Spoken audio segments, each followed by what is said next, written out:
ಬಂಧುಗಳೇ ನಮಸ್ಕಾರ, ಹೇಗಿದ್ದೀರಿ ನೀವೆಲ್ಲರೂ? ನಾನು ಸುಬ್ರಹ್ಮಣ್ಯ ಎಸ್ ಹಂಡಿಗೆ. ಬಂಧುಗಳೇ, ಕೇರಳ ಮೂಲದ ನರ್ಸ್ ಒಬ್ಬರಿಗೆ ಯಮನ್ ದೇಶದಲ್ಲಿ ಗಲ್ಲು ಶಿಕ್ಷೆಯನ್ನು ವಿಧಿಸಲಾಗಿದೆ. ಈ ಪ್ರಕರಣ ಇದೀಗ ಇಡೀ ಜಗತ್ತಿನ ಗಮನ ಸೆಳೆತಾ ಇದೆ. ಅಂತಾರಾಷ್ಟ್ರೀಯ ಮಾಧ್ಯಮಗಳಲ್ಲಿ ನಿರಂತರವಾಗಿ ಸುದ್ದಿ ಪ್ರಸಾರ ಆಗ್ತಾ ಇದೆ. ಈಗಾಗಲೇ ಯಮನ್ ದೇಶದ ಅಧ್ಯಕ್ಷ ಅಂತಿಮ ಮುದ್ರೆಯನ್ನ ಒತ್ತಿ ಆಗಿದೆ. ಹೀಗಾಗಿ ಹೆಚ್ಚು ಕಡಿಮೆ ಇನ್ನೊಂದು ತಿಂಗಳಲ್ಲಿ ಗಲ್ಲು ಶಿಕ್ಷೆಯನ್ನು ವಿಧಿಸುವಂತ ಎಲ್ಲ ಸಾಧ್ಯತೆಯೂ ಕೂಡ ಇದೆ. ಒಂದು ಕಡೆಯಿಂದ ಆ ನರ್ಸನ್ನ ಉಳಿಸಿಕೊಳ್ಳೋದಿಕ್ಕೆ, ಅಂದ್ರೆ ಮಗಳನ್ನ ಉಳಿಸಿಕೊಳ್ಳೋದಿಕ್ಕೆ ತಾಯಿ ಹರಸಾಹಸ ಪಡ್ತಾ ಇದ್ದಾರೆ. ಯಾವೆಲ್ಲ ರೀತಿಯಲ್ಲಿ ಹೋರಾಟವನ್ನ ಮಾಡೋದಕ್ಕೆ ಸಾಧ್ಯವೋ ಎಲ್ಲಾ ಹೋರಾಟವನ್ನ ಮಾಡ್ತಾ ಇದ್ದಾರೆ. ಇನ್ನೊಂದು ಕಡೆಯಿಂದ ಭಾರತದ ವಿದೇಶಾಂಗ ಇಲಾಖೆ ಅಂದ್ರೆ ಕೇಂದ್ರ ಸರ್ಕಾರವೂ ಕೂಡ ಈ ಪ್ರಕರಣಕ್ಕೆ ಸಂಬಂಧಪಟ್ಟ ಹಾಗೆ ಇದೀಗ ಮಧ್ಯ ಪ್ರವೇಶವನ್ನ ಮಾಡಿದೆ. ಹೆಚ್ಚು ಕಡಿಮೆ ಇನ್ನೊಂದು ತಿಂಗಳಲ್ಲಿ ಸರಿಯಾದ ರೀತಿಯಲ್ಲಿ ಆ ಮಹಿಳೆಗೆ ನೆರವು ಸಿಕ್ಕಿಲ್ಲ ಅಂತಾದ್ರೆ ಆ ಮಹಿಳೆಯನ್ನ ಉಳಿಸಿಕೊಳ್ಳೋದಿಕ್ಕೆ ಸಾಧ್ಯವೇ ಆಗೋದಿಲ್ಲ. ಆ ಮಹಿಳೆಗೆ ಗಲ್ಲು ಶಿಕ್ಷೆಯನ್ನು ವಿಧಿಸಲಾಗಿಬಿಡುತ್ತೆ. ಹೀಗಾಗಿ ಆ ಮಹಿಳೆಯನ್ನ ಉಳಿಸಿಕೊಳ್ಳೋದಿಕ್ಕೆ ಯಾವೆಲ್ಲ ರೀತಿಯಾದಂತಹ ಪ್ರಯತ್ನವನ್ನ ಪಡೋದಿಕ್ಕೆ ಸಾಧ್ಯವೋ, ಒಂದು ಕಡೆಯಿಂದ ಆ ಮಹಿಳೆಯ ತಾಯಿ, ಮತ್ತೊಂದು ಕಡೆಯಿಂದ ಸಾಕಷ್ಟು NGOಗಳು, ಇನ್ನೊಂದು ಕಡೆಯಿಂದ ಕೇಂದ್ರ ಸರ್ಕಾರ, ಇವರೆಲ್ಲರೂ ಕೂಡ ಪ್ರಯತ್ನವನ್ನ ಪಡ್ತಾ ಇದ್ದಾರೆ.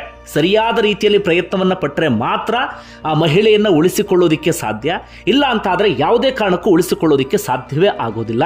ಈಗಾಗಲೇ ನಾನಾ ರೀತಿಯಾದಂತಹ ಪ್ರಯತ್ನವನ್ನ ಮಾಡಲಾಯಿತು. ಆದರೆ ಆ ಪ್ರಯತ್ನ ಸರಿಯಾದ ದಿಕ್ಕಿನಲ್ಲಿ ಅಥವಾ ಸರಿಯಾದ ರೀತಿಯಲ್ಲಿ ಸಾಗದಂತಹ ಕಾರಣಕ್ಕಾಗಿ, ಜೊತೆಗೆ ನಮ್ಮ ದೇಶದ ಕಾನೂನು ಬೇರೆ, ಯಮನ್ ದೇಶದ ಕಾನೂನು ಬೇರೆ, ಅದನ್ನು ಅರ್ಥೈಸಿಕೊಳ್ಳೋದೇ ಬಹಳ ಜಟಿಲ ಆದಂತಹ ಕಾರಣಕ್ಕಾಗಿ ಇಲ್ಲಿಯವರೆಗೆ ಯಾವುದೇ ಪ್ರಯತ್ನವೂ ಕೂಡ ಸಫಲ ಆಗಲಿಲ್ಲ. ಈಗ ಕೊನೆಯ ಹಂತದಲ್ಲಿ ಒಂದಷ್ಟು ಪ್ರಯತ್ನ ಎಲ್ಲವೂ ಕೂಡ ನಡೀತಾ ಇದೆ. ಹೀಗಾಗಿ ಏನಾಗುತ್ತೆ ಎನ್ನುವಂತಹ ಪ್ರಶ್ನೆ ಸಹಜವಾಗಿ ಎಲ್ಲರಲ್ಲೂ ಕೂಡ ಇದೆ. ಹಾಗಾದ್ರೆ ಈ ನರ್ಸ್ ಮಾಡಿದಂತಹ ತಪ್ಪೇನು? ಆ ನರ್ಸ್ಗೆ ಗಲ್ಲು ಶಿಕ್ಷೆಯನ್ನು ವಿಧಿಸಿದ್ ಯಾಕೆ? ಒಂದಷ್ಟು ಡೀಟೇಲ್ಸ್ ಅನ್ನು ನಿಮ್ಮ ಮುಂದೆ ಇಡ್ತಾ ಹೋಗ್ತೀನಿ. ಬಂಧುಗಳೇ, ಇದನ್ನು ಕೇಳ್ತಾ ಇದ್ರೆ ನಮಗೆ ಯಾವುದೋ ಸಿನಿಮಾದ ಕಥೆ ರೀತಿಯಲ್ಲಿ ಅನ್ಸುತ್ತೆ, ಆದರೆ ನಿಜವಾದಂತಹ ಘಟನೆ ಇದು. ಸದ್ಯ ಇಡೀ ಜಗತ್ತಿನಲ್ಲಿ ಚರ್ಚೆ ಆಗ್ತಿರುವಂತಹ ಘಟನೆ ಇದು. ಬಂಧುಗಳೇ, ಆ ನರ್ಸ್ ಹೆಸರು ನಿಮಿಷಾ ಪ್ರಿಯಾ ಅಂತ ಹೇಳಿ, ವಯಸ್ಸು 34ರಿಂದ 35ರ ಆಸುಪಾಸು. ಮೂಲತಃ ಕೇರಳದ ಪಾಲಕ್ಕಾಡ್ನವರು. ಇಲ್ಲಿ ಒಂದು ಹಂತಕ್ಕೆ ಎಜುಕೇಶನ್ ಎಲ್ಲವನ್ನೂ ಕೂಡ ಮುಗಿಸ್ತಾರೆ. ಅದಾದ ಬಳಿಕ ನರ್ಸ್ ಆಗಬೇಕು ಅಂತ ಇಲ್ಲೊಂದಷ್ಟು ಪ್ರಯತ್ನ ಎಲ್ಲವನ್ನೂ ಕೂಡ ಪಡ್ತಾರೆ. ಅದಾದ ಬಳಿಕ ಯಾರದ್ದೋ ಸಹಾಯದ ಮೂಲಕ ಕೇರಳದಿಂದ ಸೀದಾ ಯಮನ್ ದೇಶಕ್ಕೆ ಹೋಗ್ತಾರೆ. ಅಲ್ಲಿ ಹೋದ ಬಳಿಕ ಪ್ರೊಫೆಷನಲ್ ಆಗಿ ನರ್ಸ್ ಪ್ರಾಕ್ಟೀಸಿಂಗ್ ಅದೆಲ್ಲವನ್ನೂ ಕೂಡ ಮುಗಿಸಿ ಅಲ್ಲಿನ ಸರ್ಕಾರಿ ಆಸ್ಪತ್ರೆಯಲ್ಲಿ ನರ್ಸ್ ಆಗಿ ಕೆಲಸವನ್ನ ಮಾಡೋದಕ್ಕೆ ಶುರು ಮಾಡ್ಕೊಳ್ತಾರೆ. ಸೆವೆನ್ ಸ್ಯಾಂಡ್ಸ್ ಟೂರಿಸಂ ಕಂಪನಿ ಅಂಡಮಾನ್ಗೆ ಟ್ರಿಪ್ ಆಯೋಜನೆ ಮಾಡಿದೆ. ಕೇವಲ 41,500 ರೂಪಾಯಿಗೆ ಅಂಡಮಾನನ್ನ 5 ದಿನ ಆರಾಮಾಗಿ ಸುತ್ತಾಡಬಹುದು. ಈ ಪ್ಯಾಕೇಜ್ ನಲ್ಲಿ ಫ್ಲೈಟ್ ಟಿಕೆಟ್ಸ್, 3 ಸ್ಟಾರ್ ಹೋಟೆಲ್ ನಲ್ಲಿ stay, all meals, cellular jail light and sound show, Havelock island tour, AC transport ವ್ಯವಸ್ಥೆ, private ferry tickets, 24x7 tour manager assistance ಇರುತ್ತೆ. ಹೊರಡುವ ದಿನ ಇದೇ ಫೆಬ್ರವರಿ 18. ಕೆಲವೇ ಸೀಟುಗಳು ಲಭ್ಯ. ಆಸಕ್ತರು ಈ ಕೆಳಗಿನ ಕಾಂಟ್ಯಾಕ್ಟ್ ನಂಬರ್ಗೆ ಕಾಲ್ ಮಾಡಿ ನಿಮ್ಮ ಸೀಟನ್ನ ಬುಕ್ ಮಾಡಿ. ನರ್ಸ್ ಕೆಲಸದಲ್ಲಿ ಅವರು ಪರಿಣಿತಿಯನ್ನ ಹೊಂತಾರೆ. 2011ರಲ್ಲಿ ಅವರಿಗೆ ಮದುವೆ ಮಾಡಲಾಗುತ್ತೆ. ಹೀಗಾಗಿ ಯಮನ್ನಿಂದ ಕೇರಳಕ್ಕೆ ವಾಪಸ್ ಬಂದು ಒಂದಷ್ಟು ದಿನಗಳ ಕಾಲ ಇಲ್ಲಿದ್ದು ಮದುವೆ ಆದ ಬಳಿಕ ಗಂಡನ ಜೊತೆಗೆ ಸೀದಾ ಯಮನ್ ದೇಶಕ್ಕೆ ಮತ್ತೊಮ್ಮೆ ವಾಪಸ್ ಹೋಗ್ತಾರೆ. ಅಲ್ಲಿ ಹೋದ ಬಳಿಕ ಮಗು ಆಗತ್ತೆ. ಮಗು ಆಗ್ತಾ ಇದ್ದ ಹಾಗೆ ಹಣಕಾಸಿನ ಸಮಸ್ಯೆ ಉಂಟಾಗಿಬಿಡುತ್ತೆ. ಅಲ್ಲಿ ಮಗುವನ್ನು ಸಾಕೋದು ಬಹಳ ಕಷ್ಟ ಆಗಿಬಿಡುತ್ತೆ. ಹೀಗಾಗಿ ಈ ನಿಮಿಷಾ ಪ್ರಿಯಾರ ಗಂಡ ತನ್ನ ಮಗಳನ್ನ ಕರ್ಕೊಂಡು ಸೀದಾ ಭಾರತಕ್ಕೆ ವಾಪಸ್ ಬಂದು ಬಿಡ್ತಾರೆ. ಹೆಚ್ಚು ಕಡಿಮೆ 2014-15 ಈ ಆಸುಪಾಸಿನಲ್ಲಿ ಯಮನ್ ದೇಶದಲ್ಲಿ ಆಂತರಿಕವಾದಂಥ ಯುದ್ಧ ಅಂಥದ್ದೆಲ್ಲವೂ ಕೂಡ ಶುರುವಾಗ್ಬಿಡುತ್ತೆ. ತೀವ್ರವಾದಂಥ ಸಂಘರ್ಷ. ಆ ಬಿಕ್ಕಟ್ಟಿನಲ್ಲಿ ಸಿಕ್ಕಾಕೊಂಡಂಥ ಕಾರಣಕ್ಕಾಗಿ ನರ್ಸ್ ನಿಮಿಷಾ ಪ್ರಿಯಾಗೆ ಭಾರತಕ್ಕೆ ವಾಪಸ್ ಬರೋದಕ್ಕೆ ಸಾಧ್ಯ ಆಗಲಿಲ್ಲ. ಇನ್ನೊಂದು ಕಡೆಯಿಂದ ಭಾರತದ ಅಂದ್ರೆ ಕೇರಳದಲ್ಲಿ ಇದ್ದಂಥ ಅವ್ರ ಗಂಡನಿಗೆ ಯಮನ್ ದೇಶಕ್ಕೆ ವಾಪಸ್ ಹೋಗೋದಿಕ್ಕಾಗಲಿಲ್ಲ. ಅಂದ್ರೆ ವೀಸಾ ಸಮಸ್ಯೆ ಅಂಥದ್ದೆಲ್ಲವೂ ಕೂಡ ಉಂಟಾಗ್ಬಿಡ್ತು. ಯಾಕಂದ್ರೆ ಯಮನ್ ದೇಶದಲ್ಲಿ ಆ ಸಂದರ್ಭದಲ್ಲಿ ತೀವ್ರವಾದಂಥ ಆಂತರಿಕ ಸಂಘರ್ಷ ಅಂಥದ್ದೆಲ್ಲವೂ ಕೂಡ ಉಂಟಾಗಿ ಬಿಟ್ಟಿತ್ತು. ಇದೇ ಸಂದರ್ಭದಲ್ಲಿ ಒಂದಷ್ಟು ದಿನಗಳ ಕಾಲ ನರ್ಸ್ ಆಗಿಯೇ ಕೆಲಸವನ್ನ ಮಾಡ್ತಿರ್ತಾರೆ. ಅದಾದ ಬಳಿಕ ಒಂದು ಪ್ಲಾನ್ ಅನ್ನ ಮಾಡ್ತಾರೆ. ನಾನು ಸ್ವಂತ ಕ್ಲಿನಿಕ್ ಅನ್ನ ಆರಂಭಿಸಬೇಕು, ನನ್ನದೇ ಆದಂಥ ರೀತಿಯಲ್ಲಿ ಬದುಕನ್ನ ಚೆನ್ನಾಗಿ ಕಟ್ಕೊಳ್ಬೇಕು ಅಂತ. ಆದ್ರೆ ಯಮನ್ ದೇಶದಲ್ಲಿ ಅವರದ್ದೇ ಆದಂಥ ರೂಲ್ಸ್ ಇದೆ.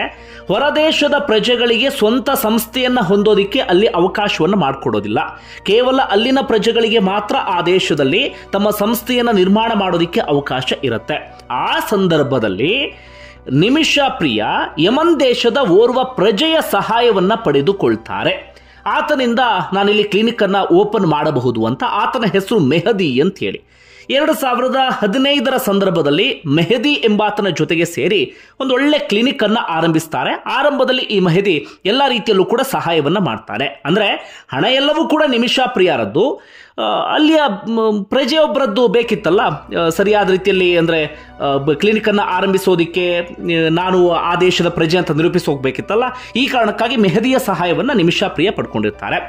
ಆರಂಭದಲ್ಲಿ ಎಲ್ಲವೂ ಕೂಡ ಚೆನ್ನಾಗಿ ನಡೀತಿರುತ್ತೆ, ಯಾವುದೇ ರೀತಿಯಲ್ಲೂ ಕೂಡ ಸಮಸ್ಯೆ ಇರೋದಿಲ್ಲ. ಯಾವಾಗ ಕ್ಲಿನಿಕ್ ಮೂಲಕ ಸ್ವಲ್ಪ ಮಟ್ಟಿಗೆ ಹಣ ಬರೋದಕ್ಕೆ ಶುರುವಾಗುತ್ತೆ, ಆಗ ಈ ಮೆಹದಿಗೆ ದುರಾಸೆ ಶುರುವಾಗಿ ಬಿಡುತ್ತೆ. ನಿಮಿಷಾ ಪ್ರಿಯ ಸಂಪಾದನೆ ಎಲ್ಲವನ್ನೂ ಕೂಡ ತಾನು ಲಪ್ಟಾಯಿಸೋದಿಕ್ಕೆ ಶುರು ಮಾಡ್ಕೊಂಡು ಬಿಡ್ತಾನೆ.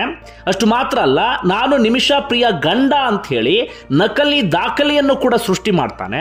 ಅವ್ರ ಗಂಡ ಅಂತೇಳಿ ಯಾವ್ಯಾವ ರೀತಿಯಲ್ಲಿ ಸೌಲಭ್ಯಗಳನ್ನು ಸರ್ಕಾರದಿಂದ ಪಡೆಯೋದಕ್ಕೆ ಸಾಧ್ಯವೋ ಎಲ್ಲವನ್ನೂ ಕೂಡ ಆತ ಪಡೆಯೋದಕ್ಕೆ ಶುರು ಮಾಡ್ಕೊಳ್ತಾನೆ. ಒಂದು ಹಂತಕ್ಕೆ ನಿಮಿಷಾ ಪ್ರಿಯ ಎಲ್ಲವನ್ನೂ ಕೂಡ ಸಹಿಸ್ಕೊಳ್ತಾರೆ. ಯಾವಾಗ ಗಂಡ ಅಂತ ಹೇಳಿ ಆತ ನಕಲಿ ದಾಖಲೆಯನ್ನು ಸೃಷ್ಟಿ ಮಾಡ್ಕೊಂಡು ಬಿಡ್ತಾನೋ, ನಿಮಿಷಾ ಪ್ರಿಯ ಅದನ್ನು ಸಹಿಸ್ಕೊಳ್ಳೋದಿಲ್ಲ, ಪ್ರಶ್ನೆ ಮಾಡೋದಕ್ಕೆ ಶುರು ಮಾಡ್ಕೊಳ್ತಾರೆ. ಆಗ ಮೆಹದಿಯ ರಾಕ್ಷಸ ಕೃತ್ಯ ಹೊರಗಡೆ ಬರೋದಕ್ಕೆ ಶುರುವಾಗುತ್ತೆ. ನಿಮಿಷಾ ಪ್ರಿಯಾಗೆ ಯಾವ್ಯಾವ ರೀತಿಯಲ್ಲಿ ಹಿಂಸೆಯನ್ನು ಕೊಡೋದಕ್ಕೆ ಸಾಧ್ಯವೋ ಎಲ್ಲ ರೀತಿಯಲ್ಲೂ ಕೂಡ ಆತ ಟಾರ್ಚರ್ ಅನ್ನು ಕೊಡೋದಕ್ಕೆ ಶುರು ಮಾಡ್ಕೊಳ್ತಾನೆ. ಕೊನೆಗೆ ಇದೆಲ್ಲವನ್ನು ಕೂಡ ತಡ್ಕೊಳ್ಳೋಕ್ಕಾಗದೆ ನಿಮಿಷಾ ಪ್ರಿಯ ಏನ್ ಮಾಡ್ತಾರೆ ಅಂದ್ರೆ ಸ್ಥಳೀಯ ಪೊಲೀಸರ ಮೊರೆ ಹೋಗ್ತಾರೆ. ಆದರೆ ಸ್ಥಳೀಯ ಪೊಲೀಸರು ವಿದೇಶಿ ಮಹಿಳೆ ಎನ್ನುವಂಥ ಕಾರಣಕ್ಕಾಗಿ ನಿಮಿಷಾ ಪ್ರಿಯ ಬೆಂಬಲಕ್ಕೆ ಬರಲಿಲ್ಲ. ಒಂದು ಮಾಹಿತಿಯ ಪ್ರಕಾರ ನಿಮಿಷಾ ಪ್ರಿಯರನ್ನೇ 6 ದಿನಗಳ ಕಾಲ ಅಕ್ರಮ ಬಂಧನವನ್ನು ಮಾಡಲಾಗಿತ್ತಂತೆ, 6 ದಿನಗಳ ಕಾಲ ಕೂಡಿ ಹಾಕಲಾಗಿತ್ತಂತೆ. ಹೀಗಾಗಿ ನಿಮಿಷಾ ಪ್ರಿಯ ಪೊಲೀಸರಿಂದ ಸಹಾಯ ಸಿಗುತ್ತೆ ಎನ್ನುವಂಥ ಭರವಸೆ ಎಲ್ಲವನ್ನೂ ಕೂಡ ಕಳ್ಕೊಳ್ಳುವಂಥ ಪರಿಸ್ಥಿತಿ ಎದುರಾಗ್ಬಿಡುತ್ತೆ. ಇನ್ನೊಂದು ಕಡೆಯಿಂದ ಭಾರತದಲ್ಲಿ ಇದ್ದಂಥ ತನ್ನ ಪೋಷಕರಿಗೂ ಕೂಡ ಈ ಬಗ್ಗೆ ಹೇಳ್ಕೊಳ್ಳಲಾಗದಂತಹ ಸಂಕಟವನ್ನ ನಿಮಿಷಾ ಪ್ರಿಯ ಅನುಭವಿಸ್ತಿರ್ತಾರೆ. ಕೊನೆಯದಾಗಿ ನಿಮಿಷಾ ಪ್ರಿಯ ಏನ್ ಮಾಡ್ತಾರೆ, ಹೋಗ್ಲಿ ನಾನು ಭಾರತಕ್ಕೆ ವಾಪಸ್ ಹೋಗೋಣ ಎನ್ನುವಂಥ ಪ್ರಯತ್ನವನ್ನ ಪಡ್ತಾರೆ. ಆದರೆ ಈ ಮೆಹದಿ ಏನ್ ಮಾಡ್ತಾನೆ ಅಂದ್ರೆ ನಿಮಿಷಾ ಪ್ರಿಯರ ಪಾಸ್ಪೋರ್ಟ್ ಅನ್ನ ಕದ್ದಿಡ್ಕೊಂಡು ಬಿಡ್ತಾನೆ, ಕಿತ್ತಿಡ್ಕೊಂಡು ಬಿಡ್ತಾನೆ. ನೀನು ಹೇಗೆ ಭಾರತಕ್ಕೆ ವಾಪಸ್ ಹೋಗ್ತೀಯ ಅಥವಾ ನಿನ್ನ ದೇಶಕ್ಕೆ ವಾಪಸ್ ಹೋಗ್ತೀಯ ನೋಡ್ತೀನಿ ಅಂತ ಹೇಳಿ ಆತ ಪಾಸ್ಪೋರ್ಟ್ ಅನ್ನ ಇಟ್ಕೊಂಡು ಆಟ ಆಡ್ಸೋಕೆ ಶುರು ಮಾಡ್ಕೊಂಡು ಬಿಡ್ತಾನೆ. ನಿಮಿಷಾ ಪ್ರಿಯಗೆ ಪಾಸ್ಪೋರ್ಟ್ ಅನ್ನು ಪಡೆಯೋದು ಅನಿವಾರ್ಯ ಆಗಿತ್ತು, ಯಾಕಂದ್ರೆ ಮೆಹದಿಯ ಟಾರ್ಚರ್ ಅನ್ನು ತಾಳೋದಕ್ಕೆ ಸಾಧ್ಯ ಆಗಲಿಲ್ಲ. ಹೀಗಾಗಿ ಒಂದು ದಿನ ಪ್ಲಾನ್ ಮಾಡ್ತಾರೆ. ಆತನಿಗೆ ಏನು ಮಾಡ್ತಾರೆ ಅಂದ್ರೆ ಒಂದು ಮಾದಕ ದ್ರವ್ಯವನ್ನ ಕೊಡ್ತಾರೆ, ಆತ ಮೂರ್ಛೆ ತಪ್ಪುವ ರೀತಿಯಲ್ಲಿ.